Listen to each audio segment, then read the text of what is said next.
మేము ఒక్కలమే కాదు, ఈ రాష్ట్రంలో ఉన్నటువంటి ప్రజానీకం అందరూ కూడాను ఈ రాష్ట్ర రాజధానిలో తొలి అడుగు మొదలైంది. శాశ్వతమైనటువంటి పరిపాలనా భవనాన్ని ఇక్కడ మనం నిర్మాణం చేసుకోవటం అనేటువంటిది ఈ రాష్ట్ర అభివృద్ధికి, ఈ రాజధాని నిర్మాణానికి బ్రహ్మాండమైనటువంటి శుభసూచకం అనేటువంటిది.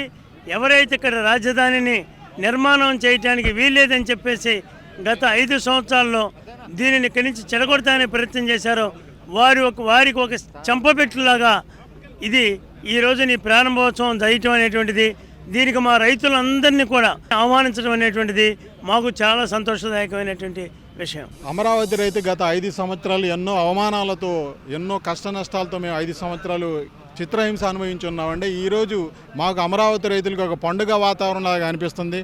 ఒక తండ్రి తన కొడుకు అభివృద్ధి చెందిన తర్వాత ఏ విధంగా సంతోషపడతారో అదేవిధంగా అమరావతి రైతులమైన మేము మా భూములు ఇచ్చిన తర్వాత మా భూముల అభివృద్ధి అది రాష్ట్ర ప్రజలకు ఈ విధంగా ఉపయోగపడుతుందని మాకు ఎంతో సంతోషం వ్యక్తం తెలియజేస్తున్నాం. రాజధానిలో సిఆర్డి బిల్డింగ్ ఓపెన్ చేయడం చాలా సంతోషంగా ఉంది మా రైతాంగానందరికీ.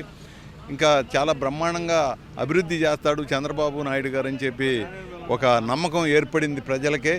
పోయిన ముఖ్యమంత్రి గారు ఇది ఒక గోడంలాగా కట్టాడండి సిమెంట్ రాయితోటి. ఒక విజన్ ఉన్న నాయకుడు కాబట్టి లోపల పోయి చూస్తే ఒక శంకుపూరి ఎట్లా ఉందో ఆ టైపులో ఉందండి బిల్డింగ్. చూడాలి చెప్పాలంటే లోపల చాలా బాగుంది. వర్షాలు పడబట్టి కొంచెం మా ఫ్లాట్లు కూడా డెవలప్ ఇంకా మొదలు పెట్టలేదు, కానీ రేపు డిసెంబర్ నుంచి మొదలు పెడతారండి.